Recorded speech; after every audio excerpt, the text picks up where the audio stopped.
Eu quero saudar a igreja, desejando a todos um feliz sábado e que a graça do nosso Senhor e Salvador Jesus seja grande e forte na vida de todos. Amém? Amém. Eu quero agora pedir para que você abra a tua Bíblia no livro de 2 Samuel, capítulo 23, do verso 9, do verso 11, do verso 8 em diante. Evangelho, 2 Samuel, capítulo 23, do verso 8 em diante. Esse capítulo e essa seção da Bíblia, ela fala sobre os valentes de Davi. Se você quiser conferir, eu não vou ler tudo para ganharmos tempo, mas depois você ler com mais calma, você vai encontrar ali 37 nomes. São estes os que se destacaram e tiveram ali o seu nome no rol da fama dos corajosos, dos valentes de Davi. Eu quero mencionar apenas 3 deles. 2 Samuel 23, verso 8. São esses os nomes dos valentes de Davi. Aqui você vê o nome de José, filho de Taquemoni, o principal dos 3. Diz aqui: este brandiu a sua lança contra 800 e feriu todos eles de uma única só vez. Quem sabe se eu estivesse numa roda de pescadores, diriam: esta é mais uma história de pescador. Mas não é história de pescador. Se a Bíblia fez menção a este fato, é porque de alguma maneira este valente Davi se destacou diante de 800 inimigos. E aqui fala que ele usava uma lança. Ele brandiu a sua lança e conseguiu a vitória. Um outro nome que se destaca aqui, verso 9, 2 Samuel 23, verso 9.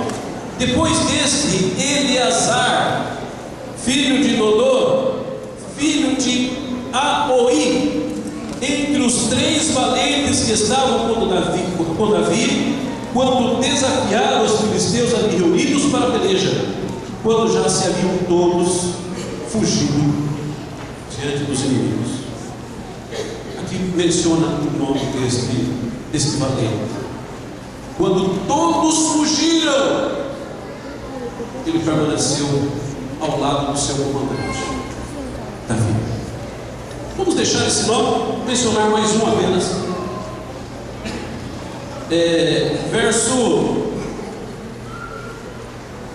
Verso 11. Depois dele, Sama, filho de Agé, o Ararita, quando os filisteus se ajuntaram em Lei, onde havia um pedaço de terra cheia de lentilhas, e o povo fugiu de diante dos filisteus, ele se pôs no meio daquele terreno e defendeu e feriu os filisteus, e o Senhor efetuou um grande livramento. Se nós continuarmos a leitura, nós vamos ver alguns detalhes dos outros nomes, mas nós não vamos fazer. Vamos agora ao verso 39, e aí nós vamos passar por outro texto. 2 Samuel 23, verso 39. Urias, Eteu, e aí finaliza dizendo: ao todo quantos? 37. Então foram estes os que se destacaram quando em batalha, quando em momentos difíceis, eles tiveram seus nomes aí arrolados como os valentes de Davi. O que é isso, pastor? Eu quero fazer uma rápida reflexão sobre como o mundo encara e como o mundo vê os valentes, os corajosos.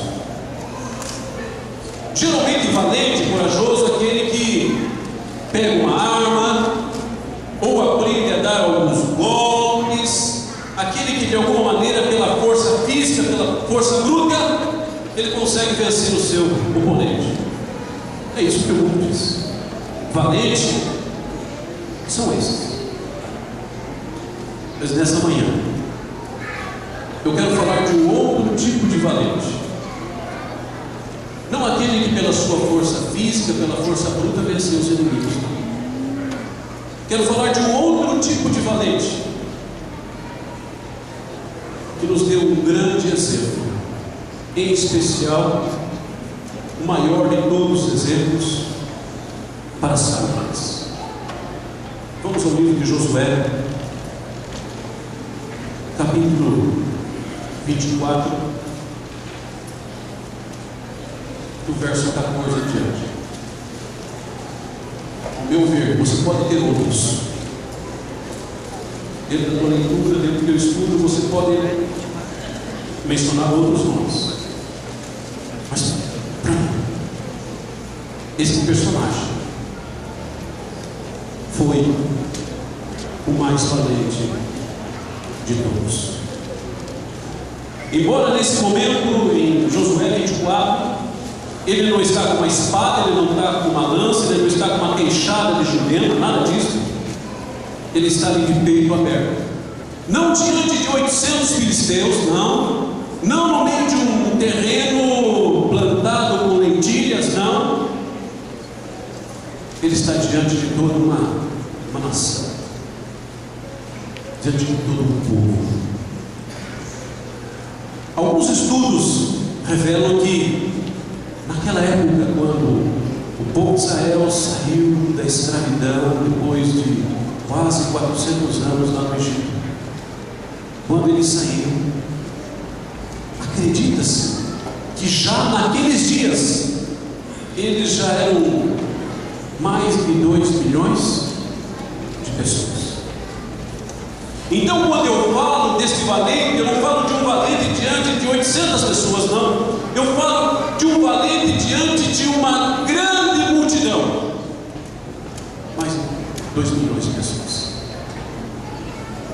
E Josué viu algo acontecendo com os irmãos. Ele viu algo acontecendo com as famílias. Ele viu que muitas delas estavam se desviando.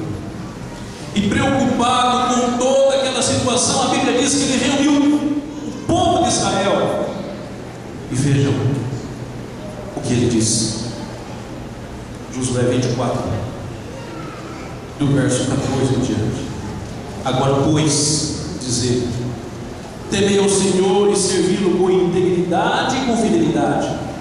Joguem fora os deuses dos quais serviram nossos pais, da lei do Eufrates e no Egito. Aí ele faz um apelo ao povo: servir ao Senhor. Eu fico assim imaginando, irmãos, como Josué conhecia o seu povo. E todos os homens que saíram do Egito,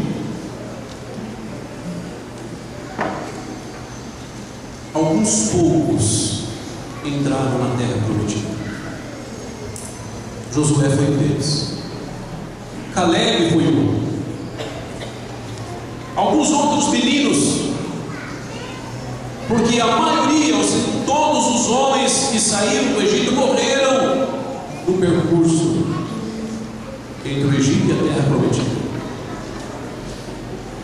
Quase 40 anos vagando pelo deserto. Muitos deles blasfemaram, e muitos, pela atitude rebelde que tiveram seus ossos sepultados na areia do deserto. Josué viu todas estas coisas acontecer. Josué viu o povo blasfemar, mas ele também viu o povo se arrepender. Ele viu os milagres que Deus operou não só no Egito, mas também quando no caminho percorrido até a terra prometida. Ele viu todas essas coisas. E agora, já com a idade bem avançada, e olhando para a realidade das famílias, como um valente, um corajoso destemido, Ele então diz: temei ao Senhor e servi-o com integridade e com fidelidade. Em outras palavras, nós não podemos servir ao Senhor e as coisas do mundo.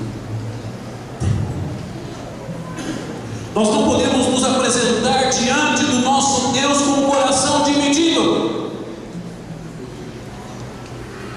E esta já era uma triste realidade nos dias de Josué. Eu não tenho quase 2 milhões de pessoas, eu tenho aqui mais ou menos 1.200 pessoas no distrito, e eu conheço a maioria delas. Eu conheço boa parte das famílias. Eu digo também que existem algumas coisas que estão arrebentando, destruindo as famílias. E como Josué, eu quero fazer uma proposta para você. Primeira delas: jogue fora de tua casa, se porventura existe alguma coisa que te afasta de Deus, seja lá o que for, jogue fora.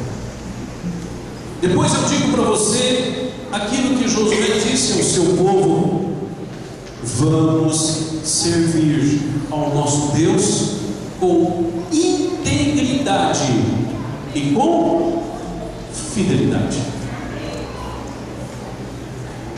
Mas Josué não parou aí.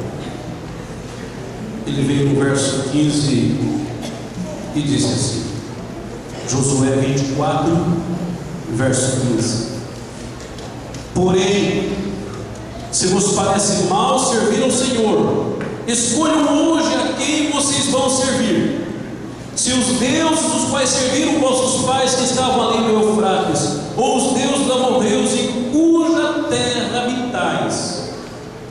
Aí vem, irmãos, uma das frases mais bonitas da Bíblia, que todo chefe de família deveria dizer: eu e a minha casa serviremos ao Senhor. Amém? Quando eu falo chefe de família, logo a mente de alguns pode pensar: não, são os homens. Talvez seja este o ideal, que o chefe da família, o pai, seja o sacerdote do lar. Mas eu sei de muitas realidades de irmãs aqui na nossa igreja, que o esposo não quer saber de Jesus, não quer saber da verdade. Eu entendo isso. Vamos orar por ele. Então eu digo a essas irmãs: seja você o sacerdote do lar. Reúna a família e diga: eu e a minha casa serviremos ao Senhor. Há 3 semanas atrás eu fiz esse mesmo sermão. Há 2 semanas atrás, esse mesmo sermão, ali na igreja de Pires de Ávila. Aliás, irmãos, eu quero convidá-los a conhecer a igreja de Pires de Ávila. Eles estão experimentando assim um momento de crescimento tremendo. Se puderem, vão conhecer Pires de Ávila. Fica ali no Jardim São Paulo. Uma igreja muito bonita, um povo assim muito animado. Vamos lá, em algum momento. Mas eu estava lá com a igreja, pregando esse assunto, e eu olhei para 3 mocinhas, uma de 16, uma de 13 e uma de 8. O pai não estava, não era da igreja, não quer saber nada da igreja, mas a mãe também não estava. Por que a mãe não estava? Não sei se o Ronaldo já sabe o que aconteceu na realizada. Talvez você conheceu, visitou essa família, talvez a Flávia também, os que foram ali. Alguns de vocês acompanharam um acidente com um ônibus que aconteceu lá em Minas Gerais, em Muriaé. O ônibus estava indo, de madrugadinha, quase clareando o dia, o motorista acho que dormiu, bateu, cruzou a ponte, caiu no rio. Ouviram esse acidente? 3 pessoas morreram.